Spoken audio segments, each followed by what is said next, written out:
देखो कि हमारा एग्जांपल नंबर कौन सा है, एग्जांपल नंबर 27।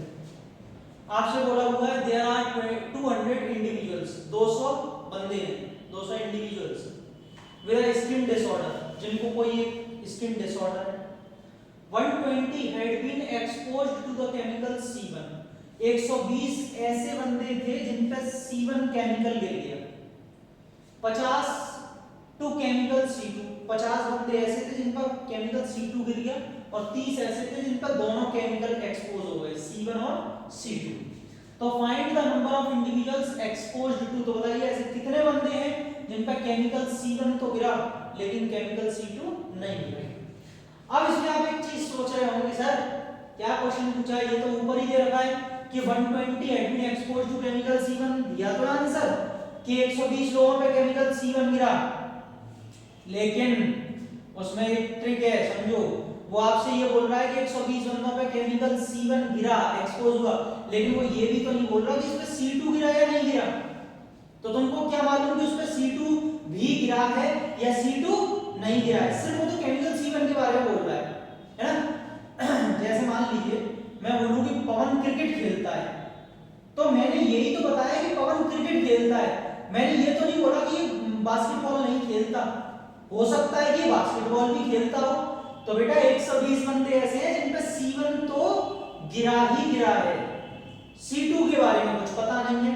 अच्छा लेकिन वो पूछ क्या रहा है आपसे कि सिर्फ C1 गिरा हो, इसका मतलब ये है कि only C1, chemical C1 but not C2, यानी कि ओनली C1 वाले कितने हैं, ठीक है।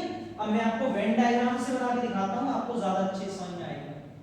देखो जैसे मान लो, क्योंकि यहाँ पर दो ही केमिकल हमारे पास में, केमिकल C1 और C2, तो ये मान लेते हैं हम C1 और ये मान लेते हैं C2, ठीक है।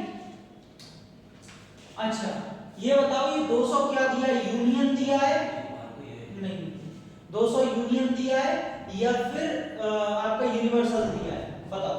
सर यूनिवर्सल दिया है। वेरी गुड, ये यूनिवर्सल है क्योंकि 200 बंदे हैं, लेकिन उसने कहीं भी ये बात नहीं बोली है कि सब पे गिरा ही गिरा है। उसने कहा बोली है कि कोई भी बंदा ऐसा नहीं है जो बचा हो, उसने कुछ बोला ऐसा नहीं बोला, या उसने ऐसा बोला है कि सब पे केमिकल गिरा ही गिरा है, नहीं ना। तो हो सकता है कुछ बंदे इसमें ऐसे भी हैं जिन पर कोई सा भी केमिकल नहीं एक्सपोज हुआ, तो ये यूनिवर्सल। ओके अब अभी C1 मत लिख लेना इसको गलती से भी, 120 C1 लिख लो, ठीक है। सॉरी C1 तो लिख सकते हैं, सॉरी C1 पे जो गिरा है वो कितना है 120, भाई ने बोला 120 C1 वाले हैं, C2 वाले कितने हैं 50, सही है। अच्छा C1 इंटरसेक्शन C2 ही तो आएगा, क्योंकि 30 कैसे हैं जिन पर दोनों एक्सपोज हुआ है। इतनी बात समझ में आ गई आप सबको। अब करते हैं अपना जो हमें निकालना है। देखो पहला पार्ट आपसे वो क्या बोल रहा है कि C1 तो गिरा हो लेकिन C2 नहीं गिरा हो। सर आप मुझे एक बात बताइए, इसको ऐसे ही तो मैं लिखूंगा, ऐसे ही तो लिखूंगा। अच्छा एक बात बताओ, आपको मैंने डिफरेंस ऑफ सेट पढ़ाया था, A माइनस B का मतलब क्या है ये बताओ। A में तो हो लेकिन B में नहीं हो, तो इसका मतलब क्या है कि C1 केमिकल तो गिरा हो लेकिन C2 C1 माइनस C2 ही तो लिखूंगा। अच्छा अब देखो ये C1 minus C2 Venn diagram में कौन सा वाला पार्ट होगा, यही वाला तो पार्ट होगा भाई, उस दिन भी मैंने बताया था C1 माइनस C2 सिर्फ यही वाला तो पार्ट होगा। C1 में तो बस ये ना हो, हाँ ये कौन सा पार्ट होगा बेटा C1 इंटरसेक्शन C, और ये वाला ये पार्ट कौन सा होगा C2 माइनस C1 होगा कि नहीं होगा, सिर्फ ये वाला है ना। अब आप मुझे एक बात बताइए, यहाँ पर ये तो मैंने खाली लिख के दिखाया, अगर मैं आपसे पूछूं कि नंबर ऑफ C1 कैसे लिखूंगा मैं पूरा। अच्छा मुझे एक बात बताओ, ये पूरा का पूरा दोनों मिल करके ये पूरा मिल करके C1 ही तो है, ये पूरा ऐसे इसके साथ में ये पूरा क्या है C1 ही तो है C2 को भी तो टच करता है, कोई बात नहीं C1 तो है ना, लेकिन भाई ये वाला पार्ट आ तो C1 में भी रहा है।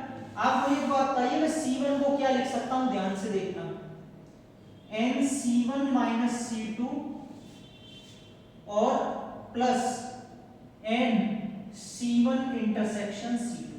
बताइए होगा कि नहीं, ध्यान से देखना।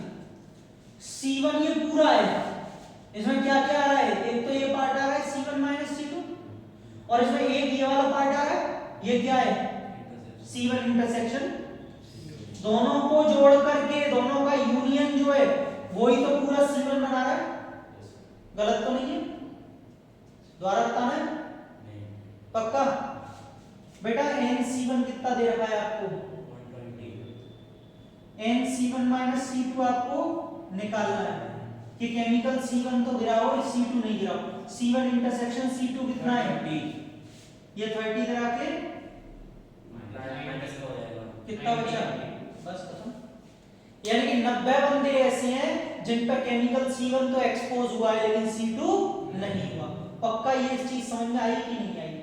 मैंने पहले आपको लिख के दिखाया था, लेकिन मैंने आपको पूरा कॉन्सेप्ट समझाया, रटो मत, पूरा कॉन्सेप्ट समझाया कि इसको C1 को, इस पूरे गोले को हम क्या लिख सकते हैं, C1 माइनस C2 और C1 इंटरसेक्शन C2, इन दोनों का क्या है, ये एडिशन ही तो है, बस वही लिखा है, दो की वैल्यू दी थी C1 माइनस C2। इसे नोट करो, फिर सेकंड करेंगे। अब देखो आपको ये कॉन्सेप्ट क्लियर हो गया है तो सेकंड वाला आपको खुद समझ में आ गया होगा। Chemical C2 but not C1, क्या मतलब है, इस पे आएगा ये जो C2 है। बेटा एक बात बताओ, मैं C2 में क्या क्या आ रहा है मेरे पास, ये C2 है ना, क्या क्या आ रहा है इसमें, NC2 क्या आ रहा है, एक तो C2 माइनस C1 आ जाएगा, है ना, ये रहा पार्ट, और एक ये वही कौन सा C1 इंटरसेक्शन C2। बेटा NC2 दिया है क्या, 50, फिर ये हमें निकालना है, और हमको ये कितना दे रखा है 30, तो इधर आके क्या हो जाएगा 20। चल खत्म हो गया, नोट कर लीजिए सभी जल्दी से, फिर तीसरे पार्ट पे और चलते हैं और ये क्वेश्चन खत्म। अब देखते हैं थर्ड पार्ट। हाँ भाई, तीसरा पार्ट कराने के बाद में कॉन्सेप्ट बताता हूँ, ये n और प्लस का क्या चक्कर है, इसमें डायरेक्टली प्लस नहीं आता है, मैंने आपको बताया था, लेकिन मैं कॉन्सेप्ट करा देता हूँ। देखिए अब आपको क्या निकालना है, केमिकल C1 और केमिकल या तो C1 हो गया हो या C2, कुछ भी एक्सपोज हो गया हो, तो बेटा C1 यूनियन C2 निकालना है। और बच्चों इसका तो सीधा सा फॉर्मूला है आपके पास में, NC1 minus NC1 intersection C2, है कि नहीं। तो ये पार्ट बल्कि मैं कहता हूं सबसे पहले पूछ लेना चाहिए था इनको, क्योंकि इसमें सारी चीजें गिवन है। ये रही 120, 50 और 30, तो बेटा कितना बचा, 50 में 30 का 20 और 120, ये 140 ऐसे हैं जिन पर या तो C1 गिरा है या फिर, अब देखो जो ये स्टार्टिंग में मैं बात बता रहा था कि यूनिवर्सल 200 है, यूनियन क्यों नहीं है, आपको प्रूफ भी मिल गया।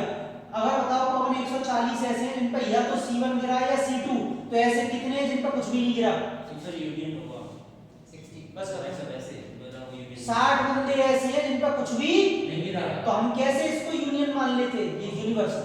अब समझ में आया, तो देखो ये लिख लो, फिर मैं आपको ये कॉन्सेप्ट बताता हूँ, ये n वाला क्या चक्कर है, n क्यों लगाया, प्लस माइनस कैसे आया, ये पता है कि वो नंबर, हाँ नंबर तो है लेकिन फिर भी। हाँ भाई देखो, मुझे आपको एक कॉन्सेप्ट और बताना है, हुआ क्या सार्थक, एक्चुअली इसको ऐसे नहीं लिखते सबसे पहले कि n, जैसे कि मैं आपको बताऊं, मैंने आपको क्या बोला था, C1 सेट के बारे में बताऊंगा, मैंने NC1 लिखा, पहला पार्ट ले जा रहा हूं यहां पे, ठीक। अगर मुझे C1 सेट को लिखना है तो मैं C1 लिखा, सेट तो ऐसे लिखा जाएगा जैसे A B लिखते हैं। मैं इसमें कौन कौन से सेट आ रहे हैं, एक तो C1 माइनस C2 आ रहा है, सही है, और यूनियन क्या आ रहा है, C1 इंटरसेक्शन C2, समझ में आया। तो ये C1 किस किस से मिलके बन रहा है, एक तो C1 माइनस C2 और C1 इंटरसेक्शन C2 का क्या है, ये यूनियन है। यूनियन क्यों है, अरे ये दोनों में से किसी में भी आ जाए तो पूरा आ तो C1 में ही रहा है ना, तो ये इन दोनों का क्या है, C1 यूनियन ही तो है। याद रखना, लगता तो साइन यूनियन है, लेकिन जैसे ही हमने इसके आगे n लगा दिया जैसे ही इसे नंबर्स में कन्वर्ट कर दिया तो बेटा यूनियन हट के प्लस हो जाता है ये। तो आप एक चीज देखो, मैंने आपको एक लाइन लिखा ही नहीं है, ये वाली मैंने आपको यहां से लिखा है, पहले में देख लो यही फॉर्मूला लिखा है कि NC1 is equal to this. तो ये प्लस कहां से, एक्चुअली प्लस नहीं था, पहले ये यूनियन होता है, यूनियन से प्लस होता है जब इसमें नंबर लग जाता है, n लग जाता है। अब कॉन्सेप्ट क्लियर, ऐसे था ऐसे बना। चलिए तो ये क्वेश्चन अब खत्म हो गया, ठीक से नोट कर लीजिए, आगे चलते हैं।